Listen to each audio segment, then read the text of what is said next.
Welcome to the Scaling Japan podcast, a podcast about how to grow your business from $100,000 and beyond in the land of the rising sun. Welcome to the Scaling Japan podcast. I'm your host, Tyson Batino, and on today's episode, we have Rochelle Kopp. She is the founder and managing principal at Japan Intercultural Consulting, which helps organizations perform better through cross-cultural training, executive and team building coaching, HR consulting, and more. She also serves as an independent board director at MS&AD Insurance Group and Lightworks Corporation. She is also a renowned expert on Japanese business culture and HR and management. I'm really glad to get her on the podcast to do a series on Japanese business culture and manners, and in the future, also talk about leadership and running an effective organization. It's really good to have you on the podcast, Rochelle. Thanks so much. Great to be here. Good to collaborate with you again, as we were both resident mentors for the 500 Global Aichi program earlier in 2023. Yeah, that was really fun. So I did see your presentations. Also, I've known about you for about 8 years. I've attended your seminars in person, and you are one of the people to go to for Japanese business culture and HR and management. Well, thank you. That's kind of you to say. I basically devoted my career to looking at how Japanese and people from other countries can work together more effectively in business. And that was based on my own experience working for a Japanese company that was rapidly globalizing and seeing how the Japanese and people from other countries had a lot of difficulty understanding each other and figuring out how to effectively collaborate. And I thought, if I can help people with this, I could make a useful contribution in the world. That was really my motivation. And I would say, if you haven't heard of Rochelle Kopp, either you've probably not looked into the subject of Japanese culture. I think you are unavoidable for anyone looking to improve and manage Japanese people. I'm not saying this point to insult the listeners. This is just how well known Rochelle is on the topic. And so, I think one of the interesting things that we can dive into first is decision-making in Japan. But how are decisions made in a Japanese business? Compared to in a lot of countries outside of Japan where there is one person who makes decision on their own, in Japan, decisions kind of emerge through a group consensus. And it's often difficult to say exactly who made the decision. It's more a matter of the opposing voices become less and less, and everyone seems to be okay with it. And then we kind of have this feeling that we're all going to be good with this idea, and then someone kind of formalizes it. It's a process of getting momentum rather than a single point in time. Gotcha. And I think one of the terms they use is called nemawashi, which, I understand the concept, but just for the listeners, could you explain what nemawashi is? Certainly. So nemawashi is originally a term from the world of gardening, and ne means roots and mawashi means go around.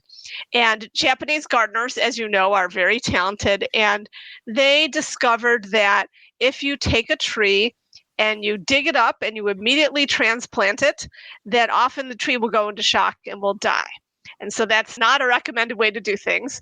And so they came up with this technique called nemawashi, where they go around the roots of the tree, give each part of the root system individual attention, and clip it, get it ready, and do it over the course of a few days so that the tree can make a good transition.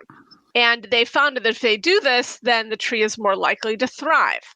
So this term started to be used in the world of business to refer to people who carefully laid the groundwork and got support for their ideas so that they would be supported, rather than have the idea be just outright rejected. That is an excellent explanation of that. Yeah, you mentioned a little bit in the West, oftentimes it's kind of top down. Are there any other differences in the way maybe decisions are made in the West versus Japan? In Japanese culture, there's a lot of emphasis on getting approvals for things. you often have to go up to a higher level in a Japanese organization to get approvals for things that in a lot of Western organizations would be decided at a lower level. So I do a lot of work with Japanese organizations that have subsidiaries in the US. And a lot of times when I talk to the top people in those organizations, they often tell me, I spend so much of my time just on paperwork approving things. And when I look into it, they're approving expenditures that are like $100 or something like that.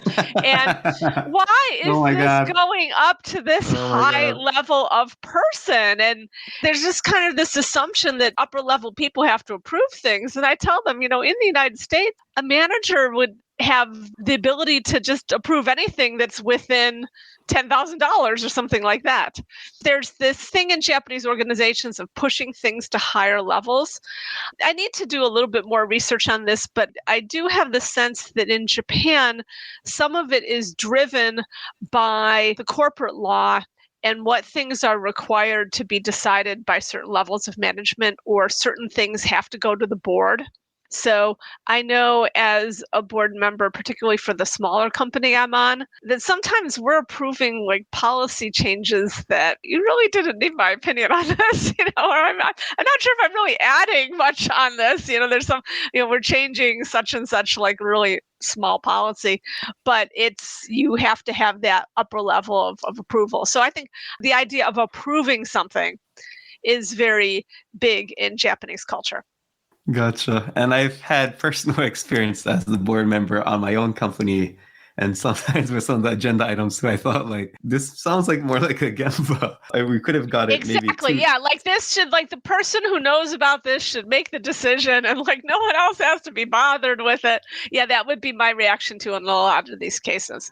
But I really do think that and again, I'm not an attorney and I have to look into this more, but I think some of it is actually legally driven. Yeah, I think that could possibly be a good topic in the future, maybe how Japanese corporate law affects decision making and how businesses are run in Japan. I think that would be really informative. I would listen to a podcast on that topic, yes.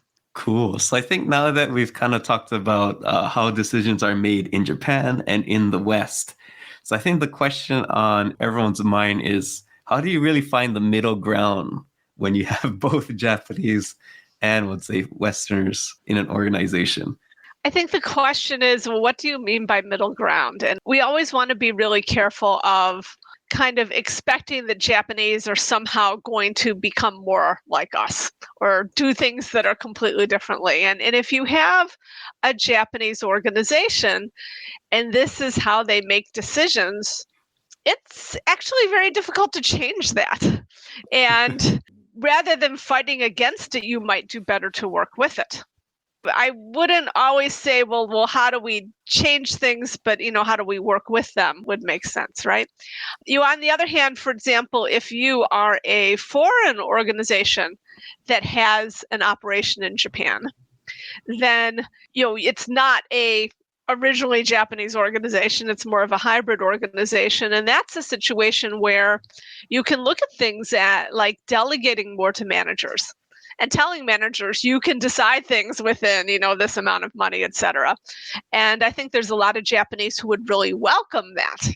So I think you just have to think about what's the context. Is it a context where you are able to change the rules, or where it's an existing organization that doesn't have an interest in changing, and then you just have to figure out how to work with it?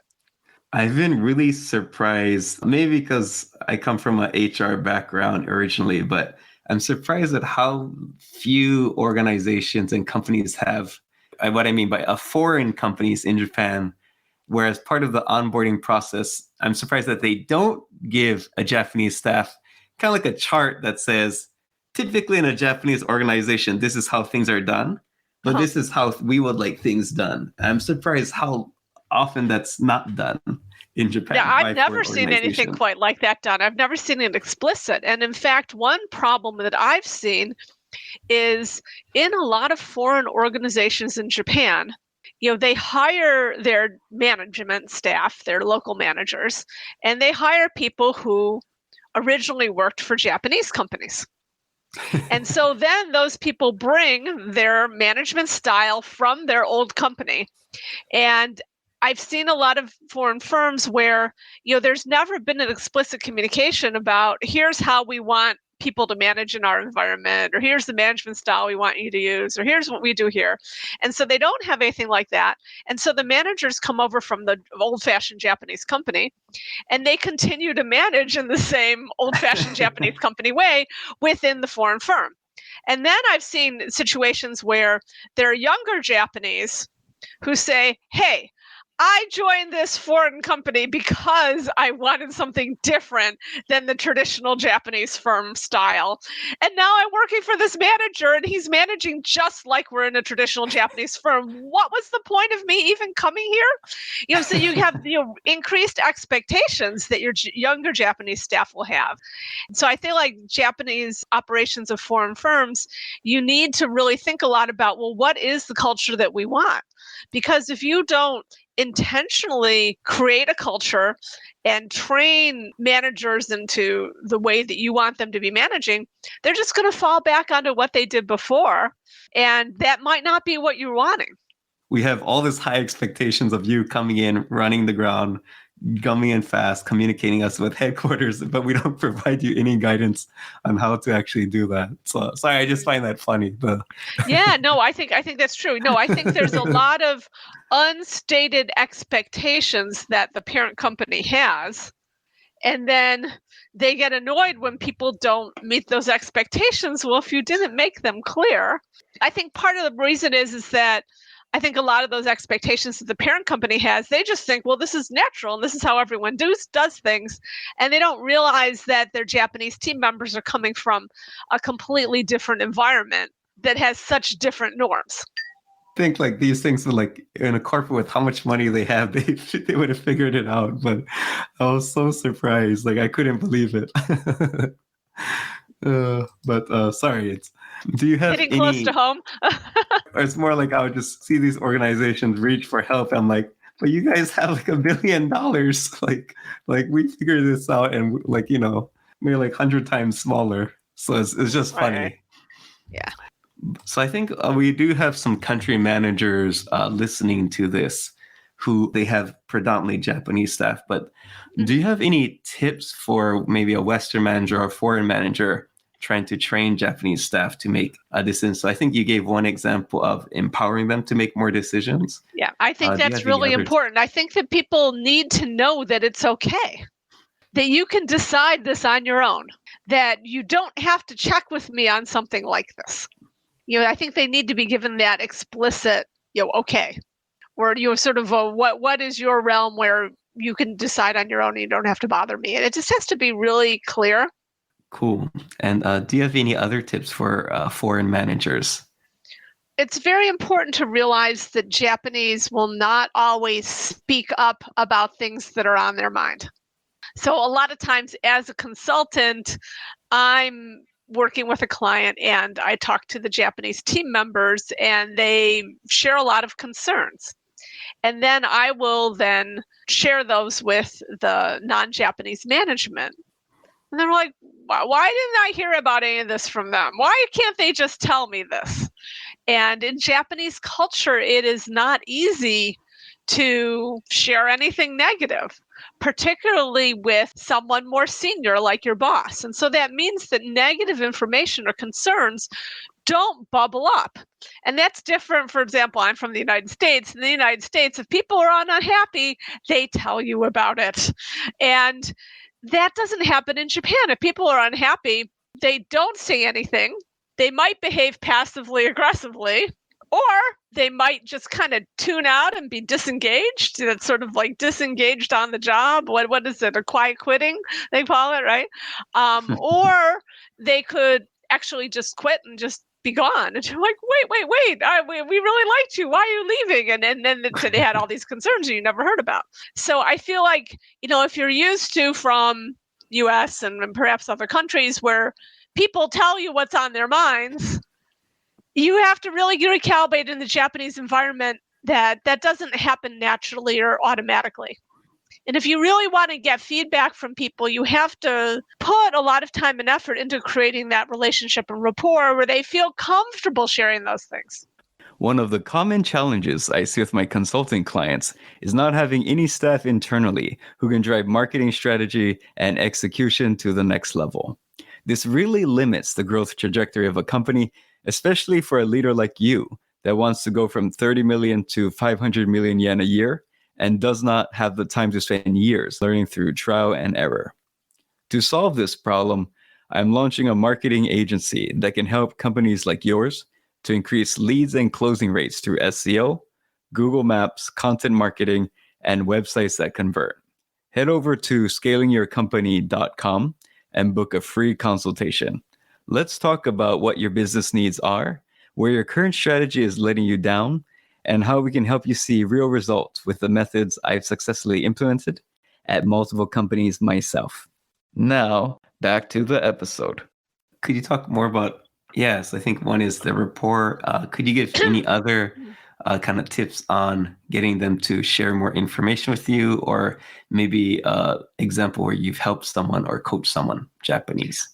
So I think the thing that you need to do is that you need to develop relationships with people, and you need to create specific points in time where they feel safe sharing with you. And usually for Japanese, that is outside the context of the workplace. So that could be having lunch together. It could be going and grabbing a cup of coffee. It could be having a drink or dinner after work.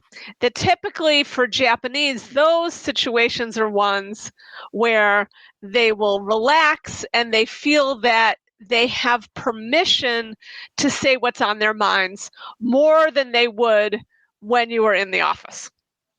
And so that means, creating those opportunities.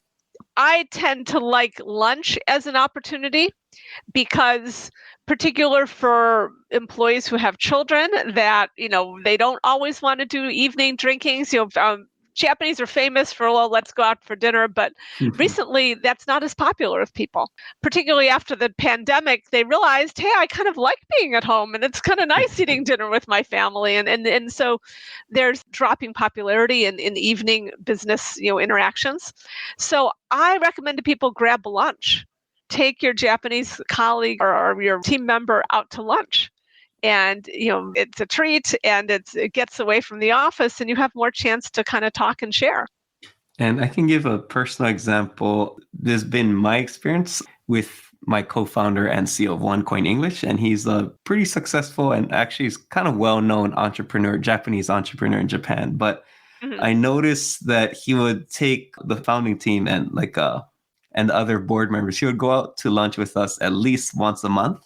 He never explicitly said, I'm going to take you out, but I've noticed that he took everyone out. Yeah, it just happened. And he would take out the managers of the department he was directly managing, usually once a month. And if there's kind of issues internally, he would probably do twice a month. Mm-hmm. That's a good idea. And this is for lunch, you said, or dinner? Lunch. Lunch. Mm-hmm. Sometimes once a quarter, he might take out the board members for dinner. To have a deeper, a 3-hour chat as opposed to a quick 1-hour chat. And this is someone who was managing probably 3 multi-million-dollar companies. And he was only with the company we co-founded together twice a week. So even though he's only twice a week, that's how frequently he did it. He was doing it. That's a great example. I can give a maybe even more extreme example of this. And of course, not all companies do this, but do you know Yona Ale? Yes, I love their beer too. Yes, a really great beer. And they are a fascinating business success story. I heard the founder speak a couple of years ago, and he's written books and he's well known. And their company kind of struggled early on and was maybe on the brink of failure when he went to some sort of seminar or something that kind of inspired him, and he decided that he was going to put more effort into team building with his team members. And one of the things that he does for team building is they get together, all the people in the office who work together, and during the coronavirus, they did it online, where putting 2 people in Zooms and they would shuffle randomly who you were with. But they have, it's half hour where they just have small talk. And so they talk about, hey, what's going on in your life? And what'd you do last night? Did you see a good movie? Tell me about your kid's soccer game. They just talk about whatever is going on for them personally. And this is not 5 minutes. This is literally a half hour every day. Everyone in the office, they just get together, and I'm guessing they probably are, sipping their coffee while they're doing it. But they have every morning before they start work, they have a half hour where they just interact with each other. And so he talks about this as, well, all companies should do this, and when the great power of small talk like this, and it's one of his things. And they've been so incredibly successful, it's hard to argue with success, but he preaches this as a technique. Gotcha. But yeah, it sounds interesting to me because it's not just coworkers, it's like actually creating nakama. Yes, exactly. Nakama, which is it's an in-group. And that is so important in Japanese culture, that Japan is a group-oriented culture. So having that, I guess the French would call it esprit de corps, or that group solidarity or team spirit it's important anywhere, but it's particularly important in group-oriented cultures. So where you have those activities that can kind of strengthen your feeling of being a group, it really makes a big difference. Cool. No, thank you for sharing and elaborating that.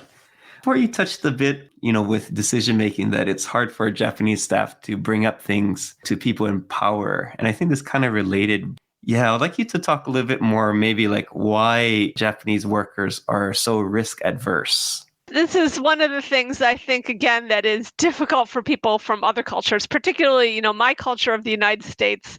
And I've spent a lot of time in Silicon Valley, which is on the extreme end of like, we don't worry about risks, just do it, just try it, right? And Japan culture does not emphasize that.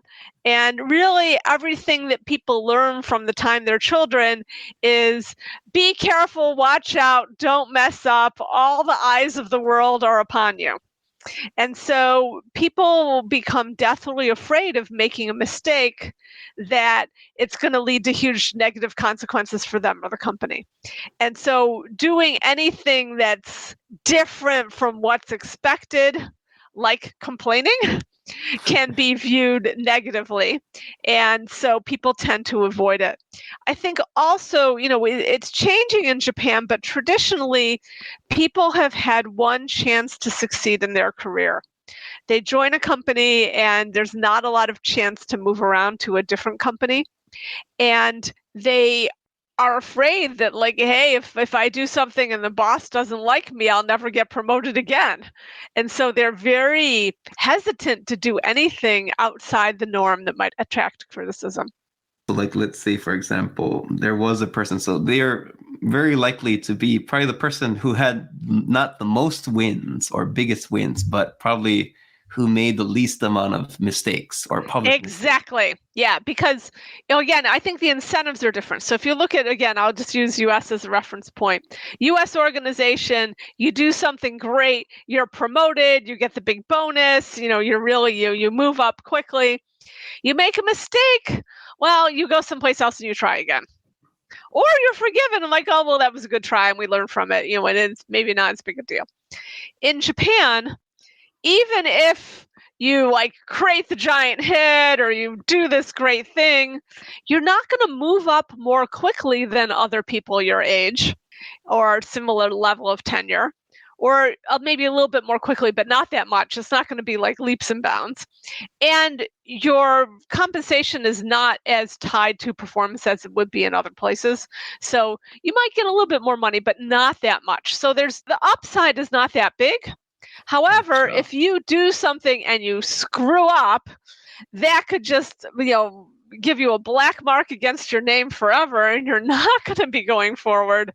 And so then, that's a huge downside. So the upside versus downside is reversed. US has huge upside, little downside. Japan, not that much upside, huge downside. Yeah, I think this is something that probably startups, this is a good point for them to know in dealing with Japanese corporations and really thinking about how can they de-risk the situation for the corporate person they're working with. Yeah, Would you because agree I with that? think the main thing the Japanese will always think about is how could this go wrong? How could this blow up in my face and make me look bad? And I feel like that's like the first thing that a lot of Japanese think about when thinking about anything. I have my own little kind of personal leadership laboratory I've been doing recently that outside of work, I've been working with a group of Japanese activists to try and save this park, Jingu-Gaian, from a redevelopment. And it's been very interesting for me to be in this. I'm the only non-Japanese, and none of them speak English, and one of them lived in Italy for a while, and so she's kind of sometimes a bridge for me because she understands a little bit better about foreign cultures, but the rest of everyone else, they've been, more focused on domestic things within Japan. And there's a couple members of the group that I'm always like, well, let's do this and we'll try this and it'll be fine. I'm very like American. Let's go do this demonstration here and do this or whatever. And like they're always like, there's always a couple people who are like, but I'm worried. Their first instinct is to worry, and they're really good at thinking about all the things that could go wrong. And so in a way, that's kind of a talent. In my case, I'm just like, I'm not worried, don't worry, I'll take care of it and it'll be fine. But on the other hand, I kind of irritate them too. So it's a balance you have to have. And like in your personal experience, how can, let's say, and I'll go at two angles. Let's say I'm a Japanese manager with Japanese staff, because we do have a lot of Japanese listeners. And the other case would be maybe a foreign manager with Japanese staff. But how could they help reduce risk aversion in their staff? Well, I think it would be the same whether you're foreign or Japanese, that I think that, first of all, you need to tell Japanese staff, I realize this might not go perfectly the first time. Even if it doesn't go perfectly, I'm not going to blame you. You're not going to get in trouble. I feel like for Japanese to hear that explicitly is really important. It really makes people feel better. You're not going to be held responsible if it's not perfect the first time. And we're trying something, we don't know how it's going to go. This is an experiment.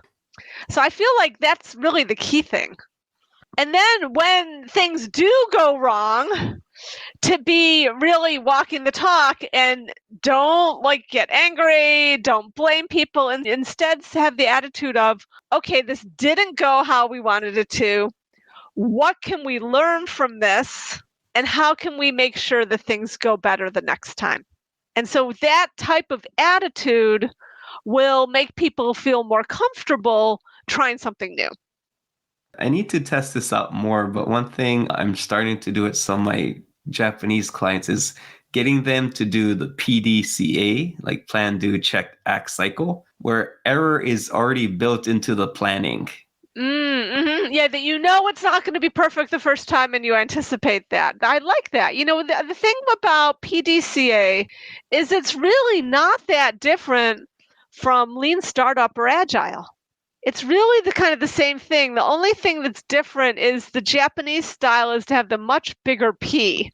The planning part is huge and elaborate. And then a lot of times for agile and lean startup, that we don't spend so much time on the P because we learn from doing it. But other than that, theoretically, it's the same kind of idea. So I feel like that could be really helpful. Also, I would say, so I think that was kind of more the interpersonal. Do you have any other tips for maybe from an organization point of view to reduce risk aversion? Well, I think it does go down to how promotions are decided. If you have an old-fashioned Japanese business culture, if someone made one mistake and they never get promoted again, people will figure that out and it's a damper. So I think being willing to forgive people for having things not go perfectly and reward people for trying something different, I think can be helpful. So it does go down to your performance evaluation practices too. Maybe not today's interview, but we'll definitely want to interview about change management. For today, we probably won't get into all our questions, but the next topic I want to get into is persuasion in Japan versus the West. First, we'll start off with maybe how does persuasion work in the West? And it's usually by a combination of presenting facts and logical argument. And also in the West, a lot of persuasion is whoever is louder and more passionate. So there's that aspect too. How about Japan? I feel like Japan, the logic and facts is going to be important. The loud and passionate doesn't really get you very much. But what gets you a lot in Japan is persistence. The Japanese culture really values people who consistently kind of I like to call it beat the same drum. And so you have a message and you don't get told no and give up, but you keep delivering that message and you find different ways to do it. And so that's why I always recommend people is to keep putting this idea forward in as many ways as you can. Thank you for listening to this episode of Scaling Japan. In addition to serving as your fine host, I also provide advisory and coaching services to business owners who want to 2x, 5x, and even 10x their business. So stop holding your company and your team and your employees back, and let me help you and your company scale. Find more information at scalingyourcompany.com. Now back to the episode. And would you be able to give some examples, maybe how you helped an organization being persistent? I've had a lot of clients who have something that they want to be having the company do, and the company says no.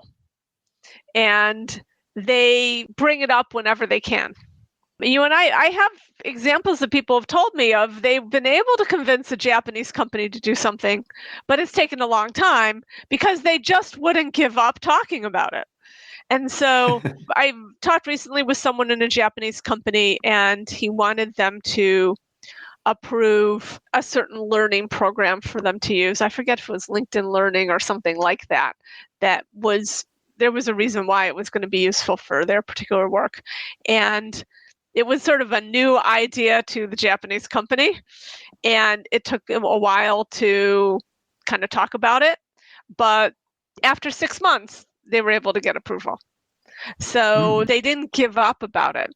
I actually have one example of a guy I met in a Japanese company. This is a Japanese individual, and he had the idea that digital marketing was going to be important. And his particular company it's something that's used in construction. And traditionally there would be like a big fat parts manual that looks like an American old phone book of all these different things. And he had the vision that could we put this on the computer so that someone could access it on their iPad at the construction site and then order right there. And wouldn't have to lug this huge book around, or wouldn't have to go back to the office. And if they had all the information right there on a website at the job site, that they could identify these things, and it'd be a frictionless experience and people would be more likely to use our product. Was his vision. It took him 5 years to convince his company to do it. And he just would not give up. And people told him he was stupid and crazy. And it was not something that his very traditional Japanese company had ever considered doing. They finally did it. And it was a huge hit. Of course, everyone loved it. It was so convenient. And so this guy, 5 years, he would not give up. I mean, you have to give that guy a medal, right? Yeah, I don't know if the company gave him a medal. As I said, probably not. But he was very proud of himself, and I was quite impressed when I heard his story. Yeah, that's very impressive. And probably what more likely happened is, we agree. It's after 5 years later, it's yeah, that was a good idea. And right. We were part of the decision. Right. And I think the thing that's different in Japanese culture is, I don't think he was really so concerned with personal glory or getting a big bonus or anything like that. He was just if I think about the long term of this company that I belong to and I've committed to my lifetime employment with, I want them to do well, and this is what I think they need to do well. I mean, that was really his approach. I think that's a great example of one person at a time. He just had to convince one person at a time, and Right. Eventually, everyone was on board. I think one other thing, regarding decisions, I've heard that it takes a long in Japanese corporation, it does take a long time for a decision to be made, but once it is made, Japanese companies, not always, but typically move pretty fast. That is true. Because what happens is in the process of making decision, all the related people, or all the impacted people, or all the people who have to do something to support it, learn about what needs to be done. They get up to speed. So then they have a chance to already start kind of getting prepared. So then once the green light happens, they're able to very quickly move forward. In US organizations, for example, we leave a lot of that until after the decision gets made, and that becomes part of the implementation process. But in Japan, they take care of it during the decision making. Pretty much built the roads already. Yeah. And once it's once it's finalized, the pavement has been built, so you just have to just drive and you know where to go already. Exactly. You know exactly where to go. You already have been given a map. And would you say this would apply to even at the ground level and maybe even at the section level, they've already been involved? Those are the people who would be involved, yes. And there's a word for it in Japanese, chosei, which is coordination. There's a lot of chosei that happens, getting everyone aligned. It's like another version of nemawashi. You meet with people, you get on the same page, you make sure there's not some issue that's going to be a problem for them that you haven't anticipated. You share a lot of information. It's a lot of discussion and talking. Thank you. And did you have another example for persuasion, or did you cover? I was going to give you the other persuasion example. Yes. Yeah. Well, the other thing I was going to talk about is sometimes what Japanese need to view something as persuasive information is different than people in other countries. And particularly for Japanese, they like to have information be in context, and they like to understand what the overall trends are. So I had one client that came to me that they had been they were an American manager at a Japanese company subsidiary in the US. And they needed to convince their Japanese parent company to start offering a new product line in the US. And basically this guy had been hired to kind of work on that idea. And so he really needed to get the Japanese parent company on board. The parent company had already been pitched this idea a couple times and they had rejected it. And so I asked to see the pitch that had been done before, at least the slides. And evidently, based on, the slides, they kind of took the approach of, there's this great market opportunity now, and we need to do this kind of thing. And there wasn't any historical context. Where did this market trend come from? Has this market trend been building, or what? How did we get to where we are right now in time? Because their approach was here's now and here's what we need to do in the future. I'm well, what about up until now? What's behind this? Why is this part of significant trends, etc.? And so I recommended go back and set the scene. Tell the story. How did we end up here? And why is this a part of ongoing major trends and not just this year's flash in the pan? And so when they put more of that substantial background, then they were able to get approved. Interesting. We're definitely probably going to have to do a third episode. And our next recording will focus more on Japanese business manners. But yes, I want to finish off. Do you have anything else to share? And also, if you have any asks for the audience. I guess really the key thing is again, this idea of investment over time. Investing in your relationships with your Japanese team members, colleagues, key decision makers, whoever it is. The more time you spend building the relationships, the more you'll reap the benefits of, the more you'll be able to easily persuade people about things and get decisions made by building consensus. It just makes it a lot easier. And I would also say an investment in being persistent. And if something's really important, you don't just bring it up once. It's a longer term effort to try and get it addressed. Yeah, and I think that's great points. I find it least likely to have transactional relationships with Japanese clients. Whereas with foreign one, some people are very transactional. Right. And I feel like Japanese, they don't want just a transactional relationship. They want to get to know you. And so this is where, for example, you'd have the tradition of aisatsu, which we would call in English like a courtesy call. So I'll give you an example. There's a client that I've been working with. It's kind of complicated. Their parent company sends people to the US for these executive development programs that my team on the US side does a portion of it. Like one of my team members, she's a coach and like gives them a week of intensive coaching where they think back on all their work with subordinates in the past and like talk about what their vision is for themselves as a manager. And, she does these great, intensive sessions that are kind of life-changing, the idea. So anyway, so we have this thing. And so I kind of coordinate things. And, this work with this client started during the pandemic. And I had at one point during the pandemic gone and met the key people because you have to kind of go meet in person once. And what had happened is that the key person from HR had changed over and this new person had come in, and this is bad. I hadn't suggested, why don't I come over and meet you? Because I'm kind of not in the habit of leaving my house anymore. And so I kind of got this prompt, well, why don't you come over and say hello? And I'm like, oh yeah, right, I really should do that. And so I did the Hyoke Homon, and it was on Friday at noon, and it was pouring cats and dogs. But anyways, and I stopped before I went out and my neighborhood pastry shop and got a nicely wrapped box of 3,000 yen worth of fancy cookies. And so I brought this with me, and it was mainly a small talk conversation.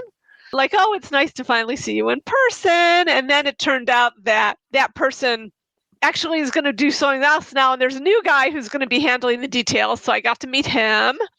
And I gave them the candies or cookies or whatever they were. And by the way, we're going to be doubling the number of people we're sending next year. Is that okay with you? I'm like, oh yeah, that would be fine with us. So, and again, I had sort of forgotten my own advice, but you have to kind of show up in person once in a while with Japanese. Stuff comes out that doesn't come out otherwise. Where could the audience learn more about you? So there's my firm's website, and there's introduction of myself and all my colleagues on there, a list of our clients, so you can get a sense of what kind of firms we work with. And we have a huge article section. We have hundreds of articles on there about doing business between cultures. We have Japan and other cultures, Japanese business, several articles about nemawashi. I think there's probably a chosei one on there. So a lot of these different ideas, we have some things that you can read about. So I would definitely suggest looking there. If you're a Twitter person, I tweet a lot at Japan Intercult in English and JIC Rochelle in Japanese. So we'll include both, links to the website and the Twitter handles. And I've personally read probably 5 to 10 articles on your website, and I highly recommend it. Oh, thank you. And the other note is, how do you help corporations? So we do a lot of cross-cultural training, both for people from other countries to understand Japan better and for people from Japan to understand other countries better. We do a lot of leadership training.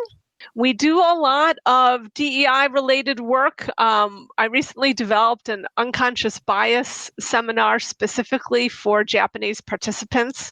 And it's not just taking one from the US and translating it, because that doesn't really work so well. So there's one that's relevant to the Japanese cultural environment. We do a lot of sexual harassment, power harassment, maternity and paternity harassment. New one is customer harassment. Training on that is recommended by the Japanese government. So we have training on those topics, and I have a version of all that harassment that is for non-Japanese managers who, have probably gotten a sexual harassment prevention training in their home countries, But power harassment is the type of harassment that it only exists under Japanese law. And it's actually rather broad and vague. And so you have to really be careful as a non-Japanese manager to know what is okay and not okay.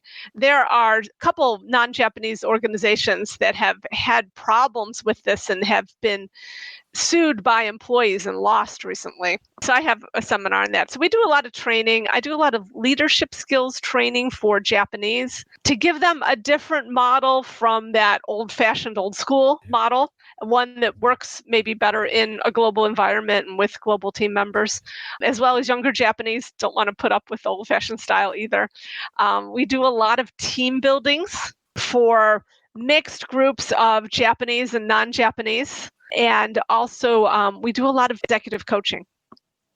And one thing that's impressed me with Rochelle is, although she comes from the HR kind of training people development background, you really think about the business that it creates. That is really key. And so, for myself, I'm a business person and all my work experience has been in business, and I have an MBA. And every single member of our team, we require people to have actual hands-on business experience. Yeah, I think that makes you stand out compared to other companies that provide, or other people who are known for providing training. This is not just a plug, based on knowing and working with Rochelle. I think this makes her stand out. It has to be practical and it has to be applicable because business people are busy and they need things that are useful. And so I think understanding that is really important. Just something theoretical is not really going to work for a lot of busy managers. Thank you so much. And I look forward to episode 2. Okay, great. Thanks so much. Always great talking with you.